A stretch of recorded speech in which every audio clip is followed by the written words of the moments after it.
Good evening, and thank you, Minister Maina, for joining us on this important occasion. I would like to welcome all of those in Nairobi who are with us today, and Ambassador David Chahiru, who is with us here in Washington. First, let me offer the solidarity of the people of the United States to the people of Kenya who are suffering from the coronavirus pandemic.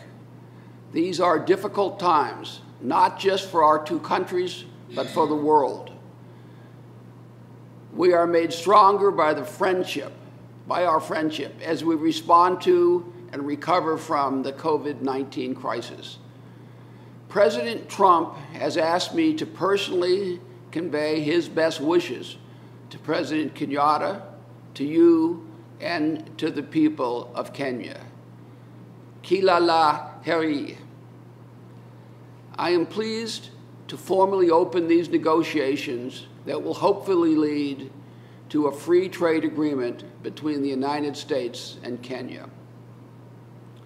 As we have seen, the United States and Kenya share a deep and enduring relationship that encompasses long-standing social, cultural, economic, and political ties.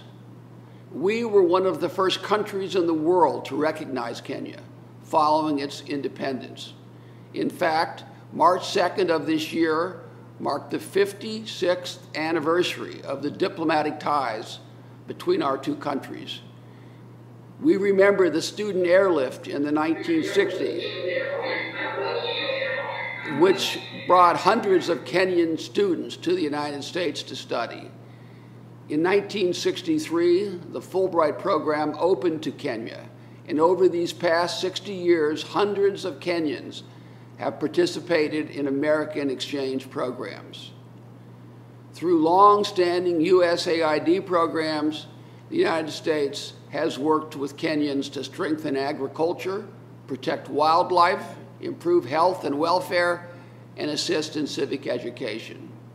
And our Center for Disease Control and Prevention have partnered with Kenyan researchers to combat some of the world's most dangerous diseases, including malaria, HIV/AIDS, tuberculosis, Ebola, and now COVID-19. The United States and Kenya have also been important partners in fighting the scourge of terrorism.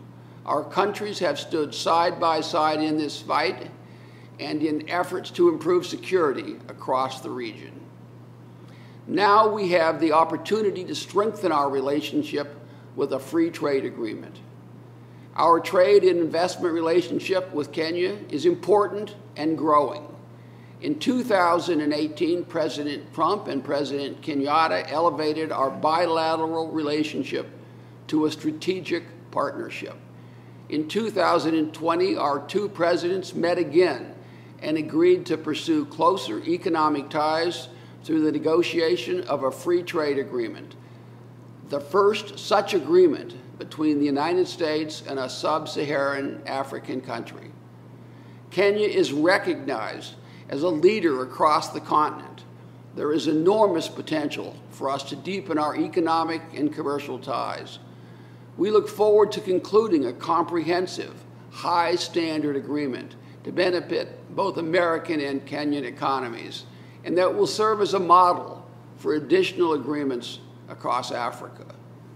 In that respect, not only are we setting the stage for a future trade relationship with Kenya, but also future trade relationships across the continent.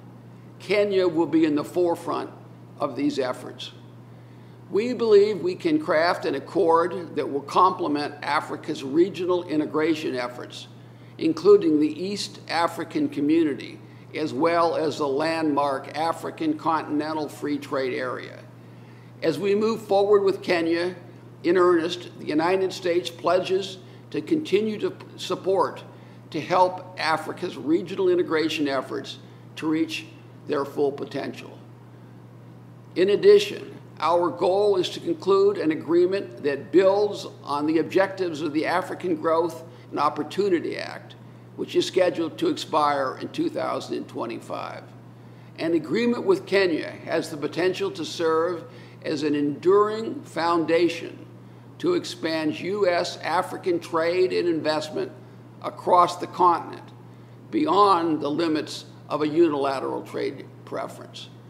Finally, I would note that President Trump and President Kenyatta have tasked you, Minister Maina, and me to work diligently on these talks. I know we are both committing the necessary resources. Speaking for the American side, we look forward to getting underway, to hard work, to a successful outcome that makes workers, farmers, and businesses in both our countries more prosperous. I wish you and your team a productive and successful negotiation. Now, Minister, let's get started.